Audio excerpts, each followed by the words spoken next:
আসসালামু আলাইকুম। আজকে আমি আপনাদেরকে তৈরি করে দেখাবো বেগুন আলু দিয়ে মাছের চচ্চড়ি। তো এখানে আমি বাটা মাছ ব্যবহার করব।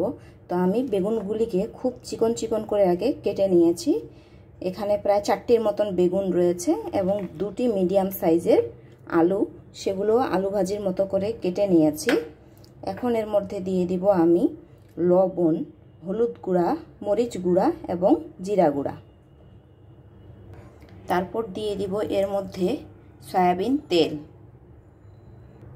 তারপর এটিকে হাতের সাহায্যে খুব ভালোভাবে কচলিয়ে কচলিয়ে একটু মেখে নিতে হবে, যাতে বেগুন এবং আলুটি কিছুটা নরম হয়ে আসে।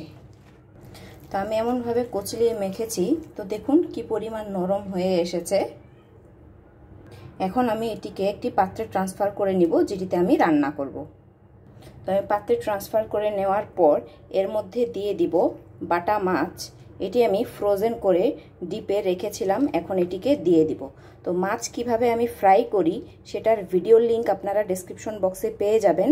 আমার চ্যানেলে একটি ভিডিও এর আপলোড করা রয়েছে। তখন আমি একে মাছগুলি দিয়ে দিচ্ছি।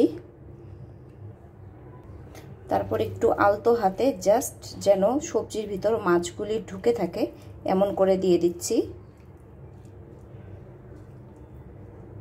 এখানে আপনারা চাইলে বাটা মাছ বাদ দিয়ে অন্য যে কোনো মাছও ব্যবহার করতে পারেন। তারপর এর মধ্যে দিয়ে দিব খুবই সামান্য পরিমাণে ফুটন্ত গরম পানি।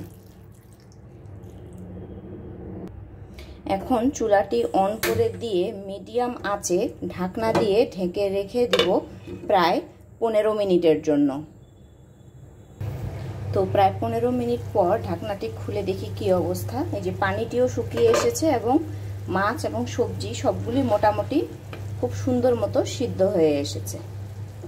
তো আপনাদের বোঝার সুবিধার্থে একটু কাছ থেকে দেখিয়ে দিই এটি কেমন হয়েছে। তো রেসিপিটি যদি আপনাদের ভালো লেগে থাকে তো অবশ্যই বাসায় ট্রাই করে আমাকে কমেন্ট বক্সে জানাতে ভুলবেন না এবং আমার চ্যানেলটিকে অবশ্যই লাইক এবং সাবস্ক্রাইব করবেন। আসসালামু আলাইকুম।